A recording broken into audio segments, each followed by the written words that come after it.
of cases, the target will flee with SCP-973 in pursuit and will be overtaken in 1.6 minutes. Wait.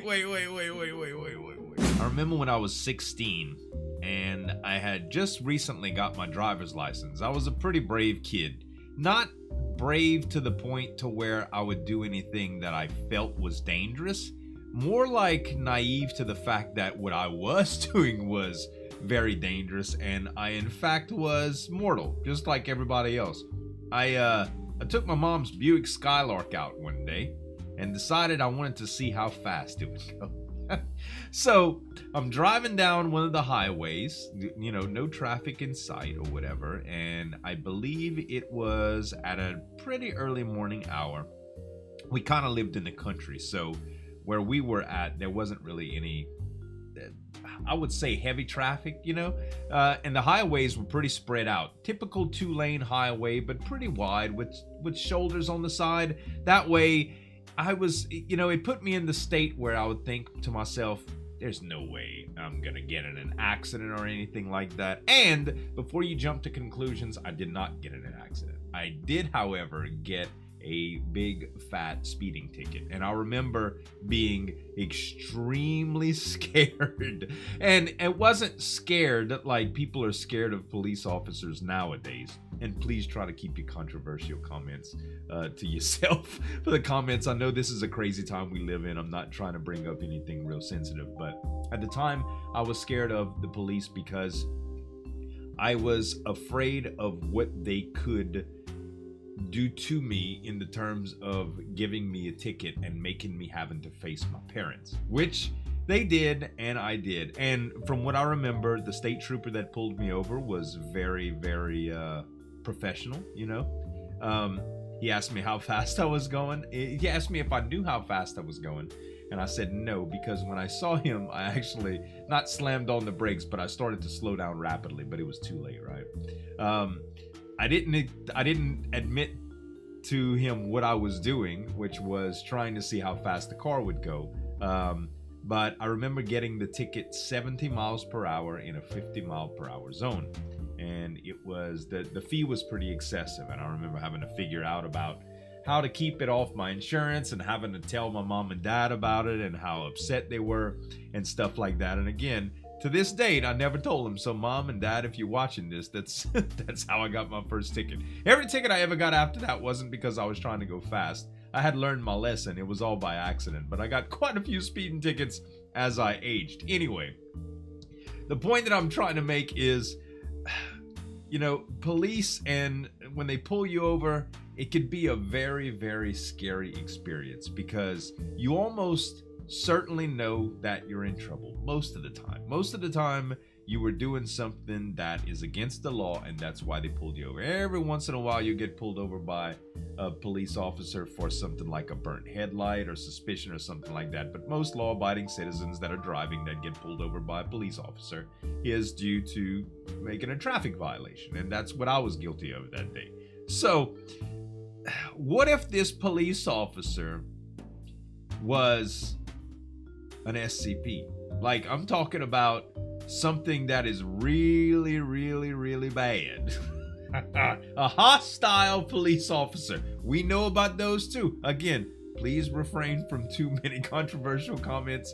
I will have to filter them, I know, because this is a very sensitive subject, but just use your discretion, okay? We're gonna react to SCP Illustrated doing a reading on SCP-973. It's a Euclid class SCP, and it's a police car and police officer with some very, very violent tendencies. Make sure to head on over to SCP Illustrated, guys. Click the subscribe button, click the notification bell, and if you like SCP reaction videos, make sure to subscribe to this channel as well. Let's get into the reaction. SCP-973, here come the fuzz. The following testimony taken from gas station attendant. Naturally. The following testimony was captured by chance as the gas station attendant was refueling the investigating agent's vehicle. Alright. The attendant was administered amnestics after the SCP-973 threat was isolated. Wow, okay. So you're authority figures. Don't see a lot of you come out this far. Same Okay. for the guy. Backwoods, I guess, country. Though. No one ever sees him until you hit the gas, and by God, you should never do that. Uh-oh. Me and a couple of the boys went out that way. Stayed 20 miles under the speed limit the whole time. Wow. The things we saw. Smashed up cars and smashed up people. Oh, dang. Don't know what kind of cop that guy is, but if you drive that way, Drive slowly. drive slowly. Whew. SCP-973 Smokey. Description. SCP-973 consists of two entities. Okay. SCP-973-1 is a police cruiser resembling those used by state troopers in the early 1970s. All right. The vehicle appears Old to be school. in an advanced state of disrepair. Eyewitness accounts have consistently mentioned large dents in the doors and hood, a heavily cracked windshield, heavy rusting, and a loose rear bumper secured with duct tape. Oh my God. That's like... So, nobody in their right mind would pull over for a police car like that, right? I know there's in the age of social media, right? We have a lot of testimonials, I guess you could say, on social media about people, you know, saying what their rights are to police officers and not pulling over and things of that nature. And I know that if you ever feel like you're in danger of being pulled over, you probably shouldn't unless you're at a public place. You know, you slow down and you go until you get to an area that you feel safer to pull over. And I think most of the time, as long as you make it obvious that you're submitting, it should be fine, right? You shouldn't get shot at or anything. SCP-973-2 is reported as a Caucasian male in his late 40s, All right. wearing a state trooper uniform dating from the same period as SCP-973-1. With a handlebar mustache. The subject is described as balding, slightly overweight, and having a handlebar moustache. Very SCP-973 will manifest at night when another vehicle enters the designated territory and is believed to be triggered by the target vehicle accelerating over a certain speed. All right. This limit varies, with the average being in the area of 88.5 kilometers an hour, but it can range anywhere between 53.3 kilometers an hour and 112.7 kilometers an hour. Wow. No predictable pattern or connection between differing limits has been found as of yet. That's scary. When this limit is broken, SCP-973 will appear approximately 0.4 kilometers behind the target vehicle and will chase down the target at high speed with the siren and flashes on. Right. This is accompanied by a looping message played on the target's radio, consisting of the phrase "run." In % of cases, the target will flee with SCP-973 in pursuit and will be overtaken in 1.6 minutes. At this point, Wait. Message played on the target's radio.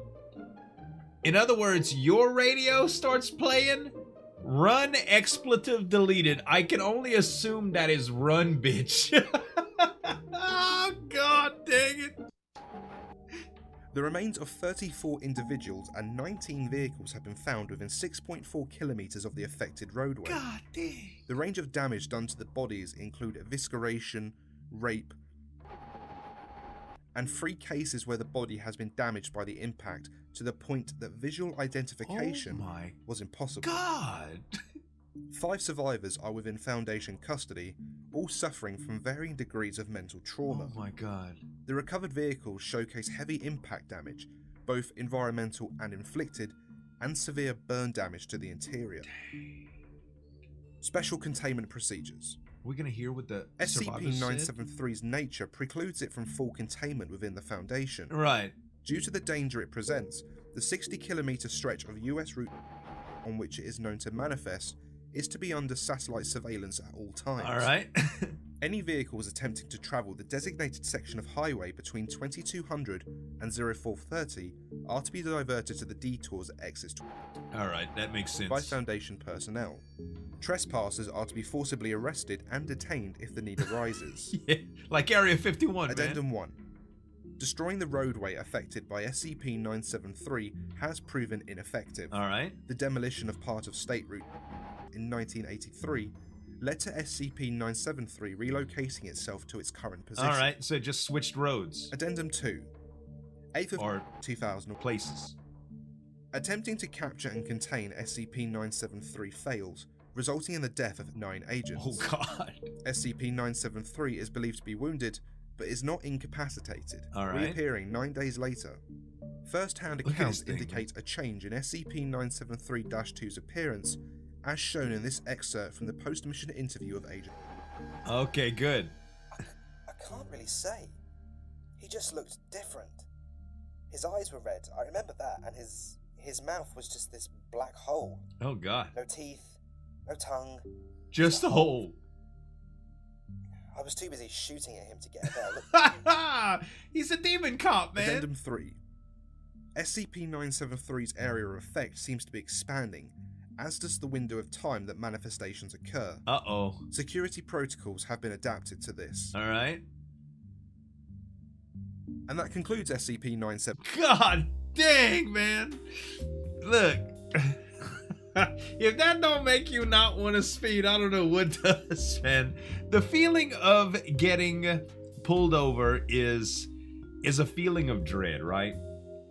Every time it's ever happened to me, y'all, it's just your heart sinks when you see, to the point to where even if you are a safe driver and drive carefully and try to pay attention to all laws, when you see blue lights behind you, you can't help but think that you may have made a mistake by accident.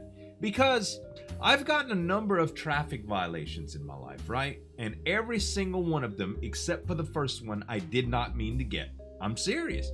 Now, a lot of people would say, well, negligence is technically, you know, asking for it. Look, I wasn't trying though. Like, okay, so I'll give you one example. I remember specifically going to a friend's house and leaving my wallet at their house, okay? The next day, I went back to his house to grab the wallet. I knew I did not have a wallet on me. I know I didn't have my driver's license on me. I was taking a chance just by driving there without my proper credentials to get a ticket, and I did not know the way very well. It was one of these, it was back before, you know, GPS was very, very regular and stuff like that. And it was kind of like trial and error. So I'll explain to you what happened. I'm on my way back to get my license, and I was doing 40 miles an hour in the 25 mile an hour zone. I wasn't familiar with the area. I was paying more attention to where I was trying to find out where to turn instead of the speed limits, and I was going a very slow speed in my opinion. 40 is not real fast in a car, you know. So basically I got pulled over going 40 and a 25, another huge fat ticket, you know, and the cop asked me what I was doing, and I was like, well, I told him the whole thing, you know, my driver's license is at my friend's house and I left it yesterday. I was very scared to drive. That's why I wasn't focusing on the speed. I was focusing on where to turn, you know. He's like, fine, I'm gonna follow you to your friend's house, and then you're gonna get your license and you're gonna present it to me. Wouldn't you know, I could not find my friend's house. I was so nervous being followed by his police officer that I could not find the turn, y'all. I was freaking out. He pulls me back over and says that he believed my story, but was gonna let me go with just the citation for speeding, okay? So I got the ticket, and I got back in my car, and naturally, by riding around a little bit more, I remembered the turn that I was supposed to take to my friend's house. I ended up taking the turn to my friend's house. I got there, I grabbed my license, and I was good again. But another fat ticket. That's the type of stuff that happens, you know? When you're under duress, or not necessarily duress, but you're stressed about a situation like with a police officer, it's very, very hard to think clearly because you're intimidated by the fact that something bad could happen to you. Not necessarily that they have harmful intent. This, on the other hand, I couldn't even imagine being an agent testing this thing. Like, okay, so we're gonna run through the red zone, y'all, and he's gonna pop out. And we're gonna stop him. We're gonna capture him. Nope, I don't think so. Demon Cop had a different idea. That was a really, really interesting SCP, guys. I hope y'all like the stories and the reaction video. Make sure to subscribe to SCP Illustrated, guys. And his link's gonna be right here, as well as a couple other videos that I reacted to for SCPs. Thanks so much for watching. As always, this is Zueljin signing off, and we'll see you next time.